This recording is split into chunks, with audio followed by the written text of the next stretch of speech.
Welcome back to a new video, my friend. The last video's been already over a week, and the reason for that is I was out. I was knocked out by the seasonal allergies, by the pollen. I couldn't do much, so I'm sorry for that. I still have a bit of a runny nose, but yeah, here we are back. So today we are talking about lesson 2 of the book Rich Dad Poor Dad. And the lesson has the subheading, Why Teach Financial Literacy? So, the author mentions that too many people are too focused on money and not on their greatest wealth, their education. And if people are prepared to be flexible, keep an open mind, and learn, they will grow richer and richer despite tough times. And if they think money will solve problems, they will have a rough ride, meaning intelligence solves problems and produces money. Money without financial intelligence is soon gone. So really, it's not how much money you make, it's how much you keep. So the main phrase which I really highlighted also here is, if you want to be rich, you need to be financially literate. And for that, you need to know the difference between an asset and a liability and buy assets. So an asset is something that puts money into your pocket. A liability is something that takes money out of your pocket. And this is all you need to know about this. If you want to be rich, spend time buying assets. If you want to be poor middle class, buy liabilities. That means the more you spend, the more assets you buy, the more income you will have. Quite simple, right? So that means, as an example, when you want a bigger house, you first buy assets that will generate the cash to pay the house. First buy assets, then buy the house. So the middle class finds itself in a constant state of financial struggle. The primary income is through the salary. As the wages increase, so do the taxes.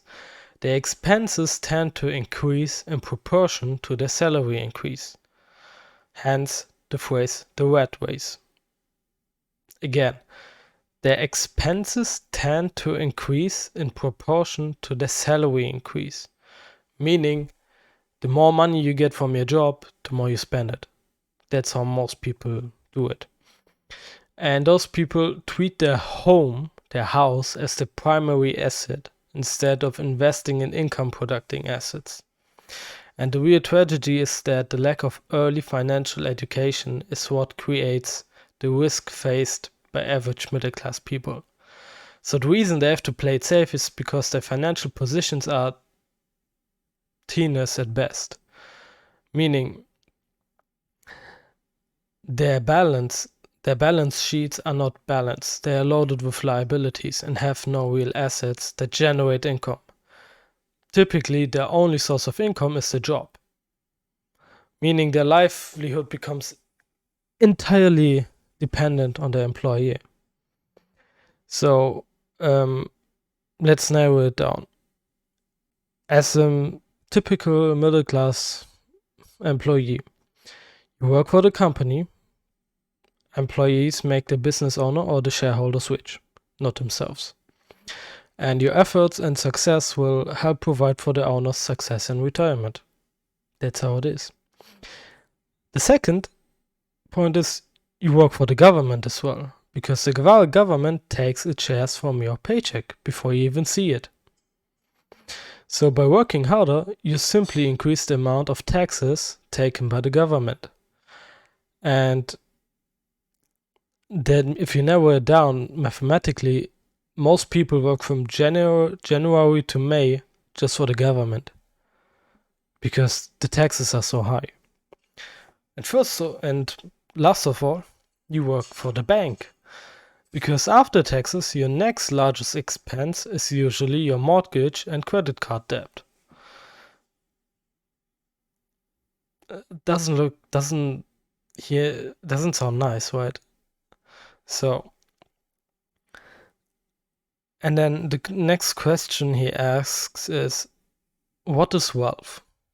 And here he uses a quote by R. Buckminster Fuller. And he said, wealth is a person's ability to survive so many number of days forward. Or, if I stopped working today, how long could I survive? That is wealth. So, Robert Kiyosaki says, if I quit my job today, I would be able to cover my monthly expenses with the cash flow from my assets. My next goal would be to have the excess cash flow from my assets reinvested into the asset column. The more money that goes into his assets, the more income they will generate. And as long as you keep your expenses less than the cash flow from these assets, you grow richer with more and more income from sources other than your physical labor. I know it's a lot, and some of those phrases sound a bit confusing, but let's narrow it down to what I understood. So, first point is you need financial education. That's why we are doing this. That's why I read this book and I tell you about what I read. That's why there are so many other books which I will still need to read. The second point is you need to differentiate between asset and liability. So if you really think about it, a house is a liability. A house for yourself is a liability. A car, an expensive car, might also be a liability because it takes money out of your pocket, right? So, what would be an asset? Think about this question. What would be an asset if a house for yourself, a car, whatever, are liabilities? Think about this. At the end, he says, the rich buy assets, the poor only have expenses, and the middle class buys liabilities they think are assets. That is my question to you, really. Think about what is an asset. And with that being said, I would say see you in the next video.